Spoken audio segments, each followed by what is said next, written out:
it all better when I'm feeling sad. Tell me that I'm special.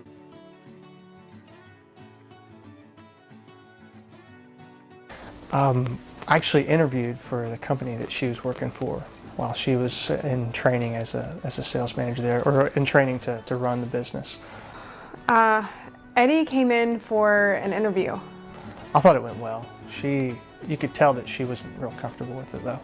He'd actually met with my boss at the time, before I had met with him, and he was pretty much already hired.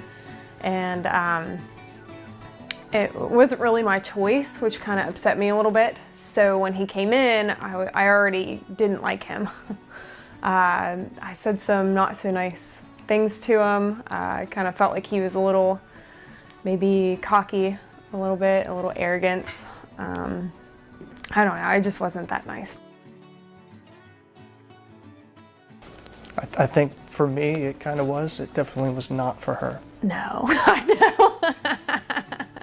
She didn't like me very much when we first met. Oh, she thought that I came off as cocky and arrogant. And I think the territorial thing at work didn't help. She was there for business. I thought he was very attractive, but when I went through and asked him some of my own personal questions, he just seemed a little bit cocky.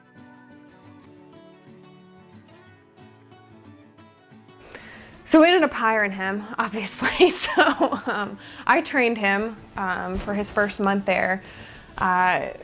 We became very good friends. He was very funny. We had jokes that we'd go back and forth. You know, when you spend 12 hours a day with each other, you I don't know, you become pretty close, and he and I clicked right away. But I didn't like him then. I had the focus that he was going to be working for me. So it's a little bit different. So we had the friendship thing first. I was impressed by what she did there at the business. I definitely thought she was beautiful. It was actually after I left. We didn't talk from the day that I left for a few days, and she texted me. We just talked pretty much nonstop there, and I'd say it was within a week or two thereafter, probably. It was Archie's. It was Archie's in Saberton. I don't know why we picked there. Neither one of us really ate that much at Archie's, and it was very awkward. We just kind of picked there on a whim, and we just went there and had some appetizers. And it was not well planned. We just wanted to get together and go somewhere, and we ended up going to Archie's in Saberton, which was still a lot of fun, but probably wouldn't be where I would take her. It's easy as 1, 2, 1, 2, there's only one thing to do. 3 words for you. I love you. There's only one way to say those 3 words, and that's what I'll do.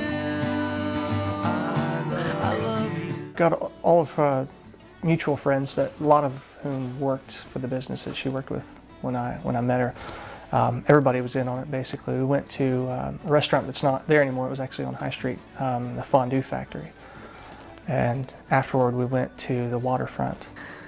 The proposal was at the waterfront. That was also one of the first dates that we had. We always called that our spot. Anytime after work, or anytime we'd have a bad day, we'd kind of go to one of their restaurants there. And it was outside the front of the building. That we were in there for a little while, and then we came outside, and everybody was standing at the door watching. Some of the employees were there. It was snowing. It was a nice. It couldn't have happened better, I don't think.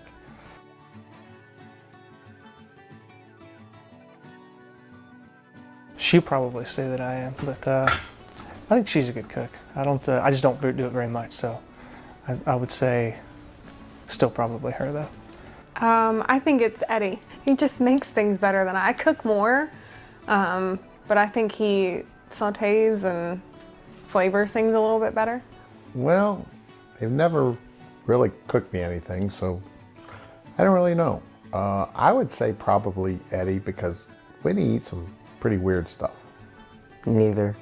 Probably Whitney, because I haven't tasted anything that Eddie's made. Probably Whitney, because she's the only one that's cooked for me. Eddie hasn't cooked for me. She's definitely a better shot. No doubt about it. Me.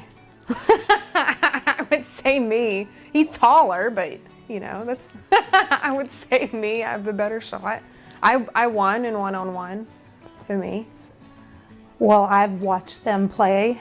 I think they've even had a one-on-one contest, and Whitney pretty much dominated. Sorry, Eddie. Probably Whitney, but I'm still better than her. I think that we fight over him, probably. I think Eddie lets me wear the pants more because I'm more of the outspoken one. He's more laid back and, you know, he will eat anything, he'll do anything. I'm usually the one to pick where we go, what we do, so probably me. Maybe Whitney, because sometimes she's a bossy. Well, that would be Whitney. Sorry, Eddie, but she scares me.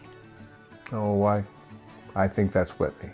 However, I think Eddie has a shot right here today. When they do the cake tasting, when you feed each other the cake, the one who gets the most cake on the other's face wears the pants in the family for the rest of the marriage. So it's very important, Eddie, that you win. Now, Whitney's probably telling you, don't you get that cake on me, but that's the thing. The better you do it. Look, in my marriage, look, at my wedding, a lot of people were here at my wedding.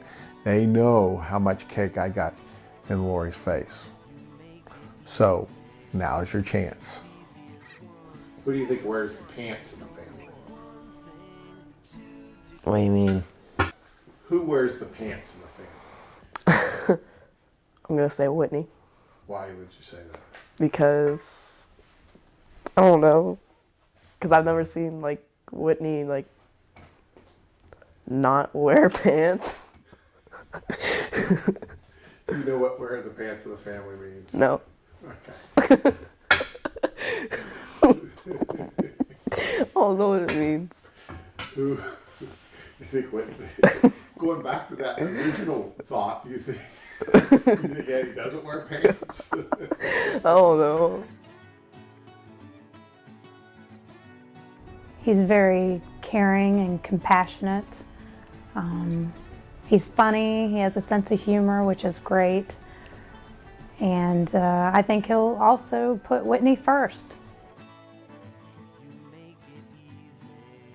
Because Whitney has a big heart just like her mom, and she'll do anything for you. What would make her a good wife? She's nice, she's clean.